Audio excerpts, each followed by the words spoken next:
I'm happy to introduce our first speaker, Professor Steve Hess. Steve Hess is an assistant professor of political science and East Asian and Pacific Rim studies here at the University of Bridgeport. Dr. Hess's research has centered on investigating the role of popular protest movements in non-democratic countries. Last year, he released his first book, Authoritarian Landscapes: Popular Mobilization and the Institutional Sources of Resilience in Non-Democracies. He's currently working on a co-authored, book-length manuscript on the sources of anti-Chinese populist movements in African states. Professor Hess has published over a dozen research articles in journals such as International Political Science Review, Central Asian Survey, and Asian Survey. Recently, he has testified before the U.S.-China Economic and Security Review Commission, an advisory body to the United States Congress. Dr. Hess was a Peace Corps volunteer who served in China from 2006 to 2008 and has been active in bringing recruiters from the U.S. Peace Corps, the Japan Exchange and Teaching Program, and other service organizations to the University of Bridgeport to educate students about opportunities to live and work overseas. Thank you.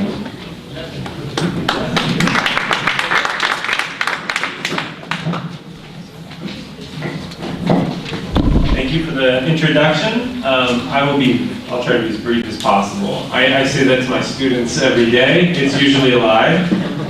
Hopefully it will not be here. My main area of research is the sources of resilience and durability in dictatorships. So I study really two things. I study dictators and I study the people who challenge dictators. So I'm on the side of looking at what makes it, it seems impossible to challenge dictators, right? And I'm sure all of you know this better than I do. And then suddenly the dream seems possible, and then it seems inevitable, right? So this process is very interesting and very dynamic. We also know that revolutions are almost impossible to predict with precision, right? Who knew that this self-immolation in Tunisia would lead to this cascade of popular uprisings across the Middle East? Nobody did, right? There was talk a while ago about the Middle East scholarships failed to predict revolutions. This quote would be said by people who do not understand revolutions, anyone who would say that. But really what we do when we study revolutions is we're more like, I would compare us to seismologists who don't predict earthquakes. They look at conditions in which they're likely to occur, right? Or meteorologists, and as you all know, they cannot predict the weather, but they can make broad, they can talk about the conditions in which certain weather patterns are ready to form. So it's wonderful to be at this kind of convention with a lot of activists, with a lot of people who actually carry out things while I just study them. So, I'm honored to be in presence of the earthquake and the tornado all around me. So, thank you all for being here. Okay, so in terms of, and can you click over to the next one? My apologies for my ugly Excel spreadsheet here. Hopefully it has some useful information. We're looking at some of the conditions in which revolutions are expected to happen under dictatorships. And in a recent study I looked at what would be called large-scale revolutionary waves. So one of the things that's unique about two of these recent waves, the color revolutions in the post-Soviet region and the Arab Spring uprisings in 2001, is that they were triggered in one place and then replicated in other ones. So suddenly inspired by, in the case of the Arab Spring, suddenly inspired by what happened in Tunisia, you started to see popular uprisings suddenly popping up throughout the region. Particularly when Mubarak fell, and suddenly the uprising spread everywhere very quickly because now it had legs, right? It was the example that could be emulated elsewhere. So one of the things that's interesting is that as a dictator, let's put on our dictator hat for a second. It's and you shouldn't do that often, but I do it in this case. the mechanisms you use to control people suddenly break down, and people suddenly know how to challenge you, and they're inspired by things that are happening internationally that are outside of your control. So suddenly a situation that's very much under control falls quickly out of control. So what are the conditions that we look for? One thing is the regime type. Dictatorships can be categorized into personalist dictatorships, in which there's a concentration of power around one person, friends and family around the country. There are monarchies, which are a more traditional system of control. There are military regimes, and there are single-party regimes, like in the mode of a China or a Vietnam or a Cuba, in which it's a highly institutionalized regime. In the case of Egypt, it's very hard to categorize, and you'll notice that when coding these, scholars put it as a hybrid. The Mubarak regime was a combination of personalism, of a single-party state. He was trying to institutionalize it, his power, still very personalist, right? And very much a military regime in nature as well, so it transcended these three.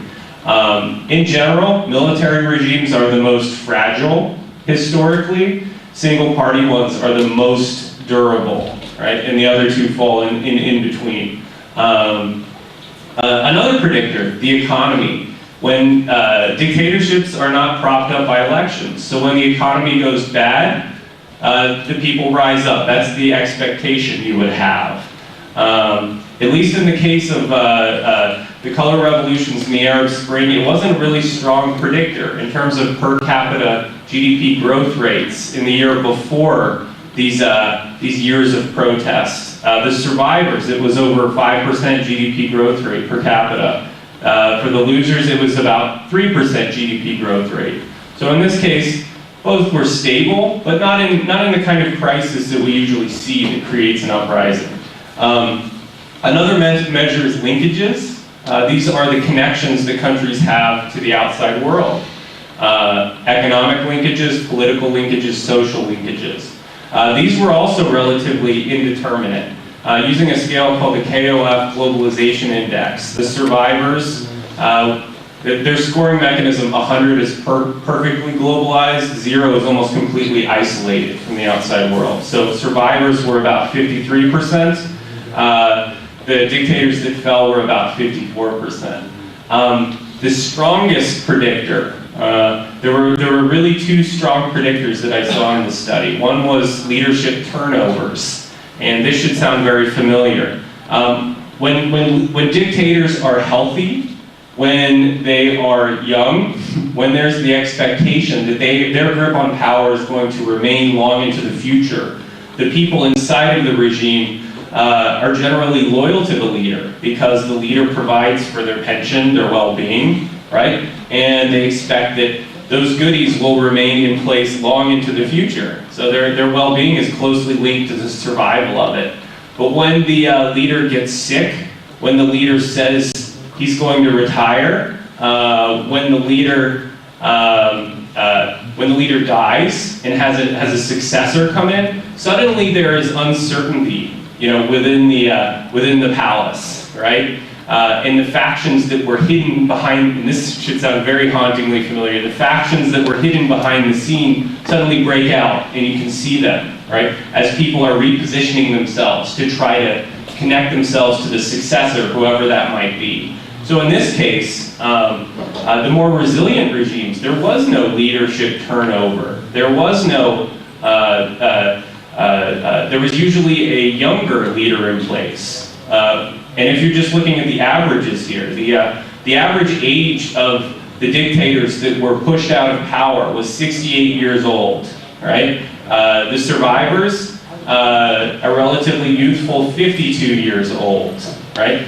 So you can contrast, for example, a Hosni Mubarak, who was quite old. I believe he was 83 at the time, and a relatively youthful, Bashar al-Assad, a young, healthy dictator, right? No expectation that he was going to be sick and fragile and challenged from within.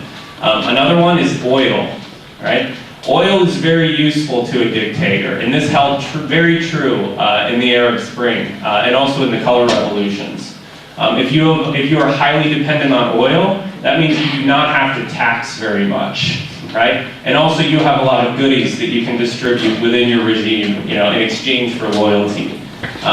So in this case, as far as the percentages go, among the survivors, about 43% of all exports were oil exports. Among the leaders who fell, about 23% of all exports were oil exports. So, long story short, as I speak to our activist community, what are the symptoms of, what are the structural opportunities that are out there? One thing is more fragile types of regimes. In the case of the Arab Spring, the monarchs did quite well, right? Monarchs in Jordan, monarchs in Morocco, in Bahrain. These were places where they held on in spite of large-scale protests. So monarchs are very difficult to dislodge.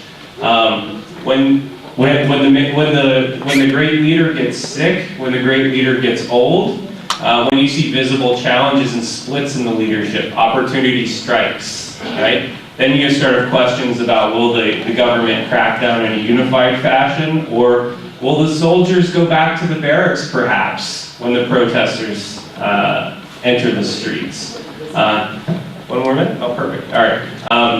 And also, and you can't do much about this one, but regimes that have lots of oil are much more difficult to dislodge than other ones. So just looking at predictive factors for where large-scale instability is likely to result in leadership exits. These are the three main triggers or the three main factors that presented themselves in these cases.